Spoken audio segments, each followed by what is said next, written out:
স্থানীয় সময় সোমবার নিউ ইয়র্কের ফেডারেল প্লাজায় বিক্ষোভে জড়ো হন শত শত মানুষ। ফিলিস্তিনপন্থী বিক্ষোভে যুক্ত থাকার অভিযোগে গ্রেফতার মাহমুদ খলিলের মুক্তির দাবি জানান তারা। এ ঘটনা মত প্রকাশের স্বাধীনতার উপর সরাসরি হস্তক্ষেপ বলে মনে করছেন বিক্ষোভকারীরা।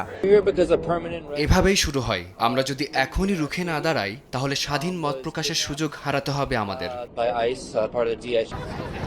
এই ঘটনায় বিক্ষোভ করেছেন কলাম্বিয়া বিশ্ববিদ্যালয়ের শিক্ষকরাও। লেনফেস্ট সেন্টারের সামনে দাঁড়িয়ে ট্রাম্প প্রশাসনের দমননীতির বিরুদ্ধে স্লোগান দেন তারা। খলিলের বিরুদ্ধে আনুষ্ঠানিক কোনো অভিযোগ না থাকা সত্ত্বেও তাকে আটক করে রাখায় তীব্র নিন্দা জানানো হয়।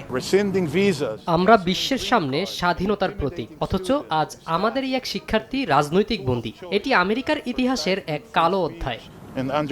এর আগে শনিবার ৮ মাসের অন্তঃসত্ত্বা স্ত্রীর সামনে থেকে মাহমুদ খলিলকে গ্রেফতার করে মার্কিন হোমল্যান্ড সিকিউরিটি। প্রথমে ভিসা বাতিলের কথা বললেও পরে তার গ্রিন কার্ডও বাতিল করা হয়। গ্রেফতারের পর নিউ ইয়র্ক থেকে লুইজিয়ানার জেনা আইস ডিটেনশন সেন্টারে স্থানান্তর করা হয়েছে মাহমুদ খলিলকে।